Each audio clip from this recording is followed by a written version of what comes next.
সবাইকে good morning. কেমন আছেন সবাই? আর একটা নতুন ব্লগে সবাইকে স্বাগত জানাই।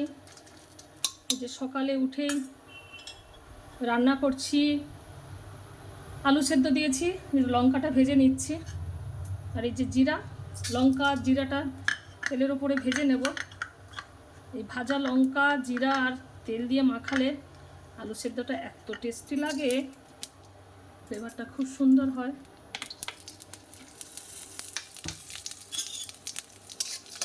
আজ বেশি কিছু রান্না করছি না, শুধু আলু সেদ্ধ আর এই যে সয়াবিনের তরকারি করব। সয়াবিনটাকে গরম জলে ভিজিয়ে রেখেছি, আলুটা কেটে নিয়েছি আর ঢ্যাঁড়সের টক বানাবো, এই যে গাছের টক লেবু দিয়ে। আজকের আমার এক প্রিয় ভালোবাসার মানুষ তপন মাঝি, তার বাড়িতে আজকে সৎসঙ্গ আছে, তাদের বাড়িতে আজকে যাব। সয়াবিনের তরকারিটা হয়ে গেছে, গ্যাসটা অফ করে দিলাম। এপাশে টকটাও হয়ে গেছে।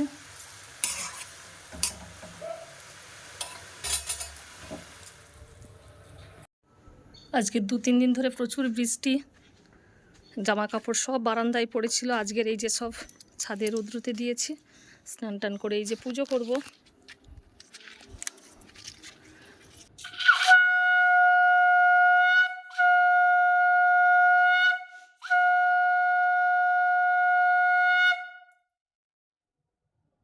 এই ডান দিকে গেছে নামখানা হয়ে বকখালি, আর এই রাস্তা গেছে পাথর প্রতিমা। এই যে পাথর প্রতিমার বাস যাচ্ছে, সামনেই তপন মাঝির বাড়ি। এই তো তপনদের দোকানে চলে এসেছি। এই যে দুই বাবু আজকে দোকান চালাচ্ছে, ওদের হার্ডওয়ার্সের দোকান। ওদের বাড়িতেই আজকে সৎসঙ্গ আছে, ওদের ওপরেই হবে, বিশাল বড় দোকান ওদের।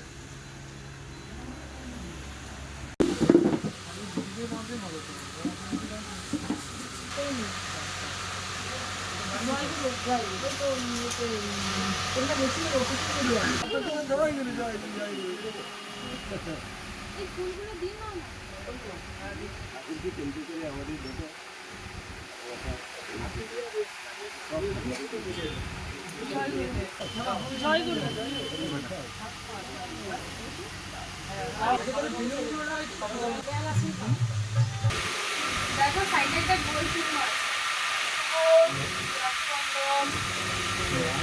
নামটা তো সবাই ভালো তো নামটা তো তুমি অন করেছো তো? হ্যাঁ আমি দেখছি। হ্যাঁ হ্যাঁ hello, check, check.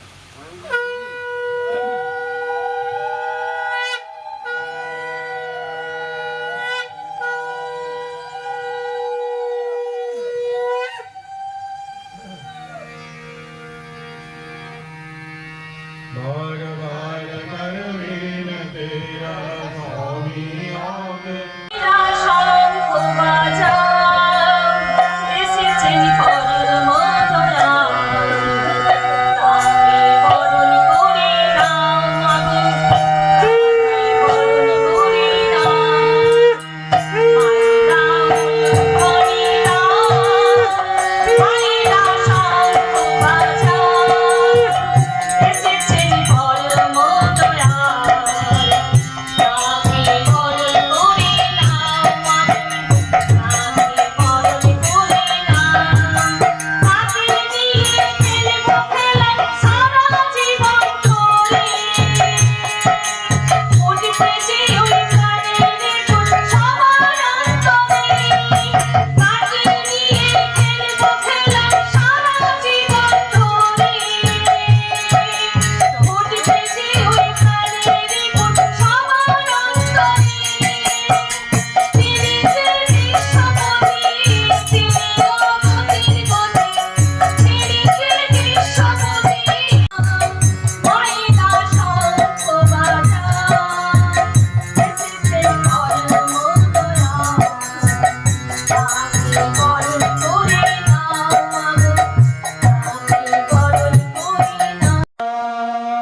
বর্দা পরম পূজ্যপাদ শ্রী শ্রী আচার্যদেবের শ্রীচরণে আমার আভূমি লঙ্কিত প্রণাম।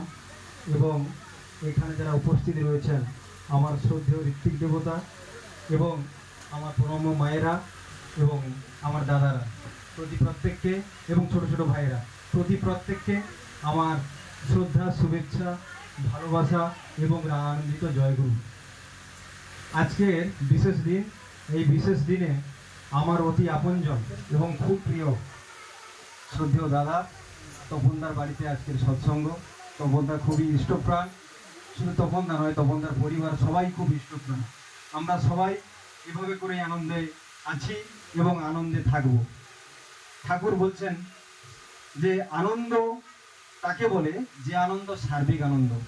আমার আনন্দ যেন সবার আনন্দ হয়, কিন্তু আমি একা আনন্দ করছি, আমার আনন্দ আমার শুধু একার হচ্ছে কিন্তু সবার নিরানন্দ হচ্ছে, এটা কিন্তু আনন্দ নয়। এতে করে আমাদের অস্তিত্ব বিলীন হয়।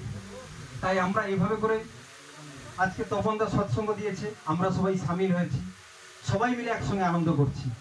আমাদের পরম পূজ্যপাদ আচার্যদেব বলছেন আমাদের জীবনটা একটা বহতা নদীর মতো। বহতা নদীতে যখন ঝড় তুফান ওঠে সেই সময় যদি আমরা একটা নৌকোকে ছেড়ে দেই, সে তার কুল কিনারা হারিয়ে ফেলবে। কিন্তু ওই নৌকোটিকে যদি আমরা একটা গাছের সঙ্গে বেঁধে রাখি, নদীর তীরে গাছের সঙ্গে বেঁধে রাখি, তাহলে যতই ঝড় তুফান যাই আসুক না কেন সে তার অবস্থান থেকে টলবে না। তাই আমাদের জীবনটাও ঠিক সেরকম।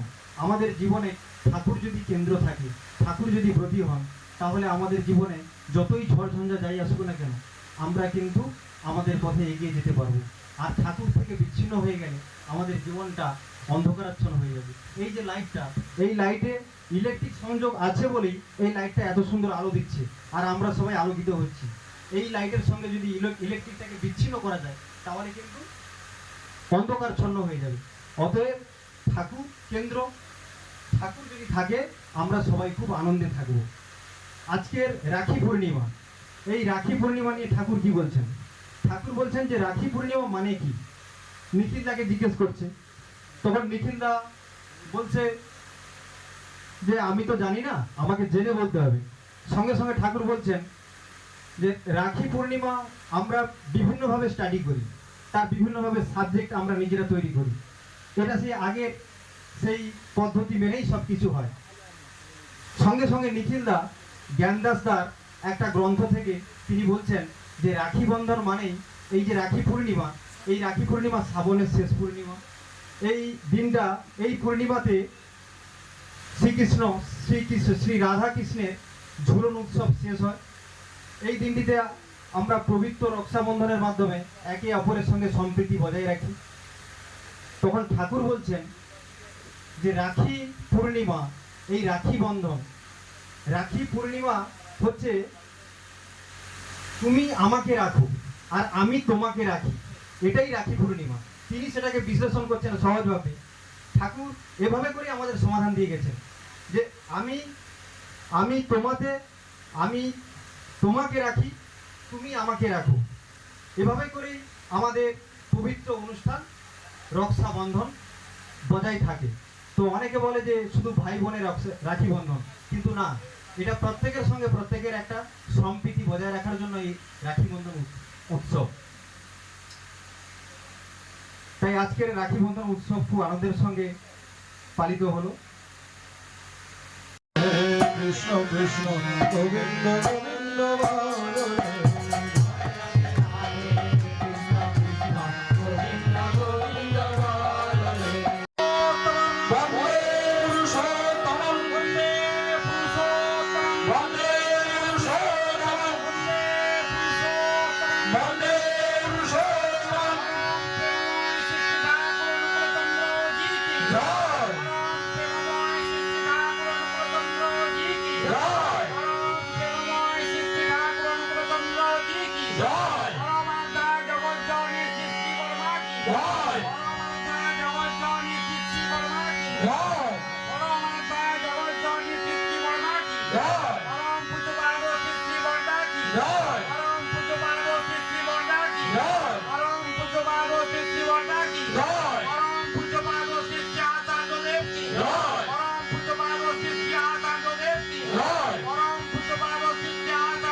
জয় গুরু জয় গুরু।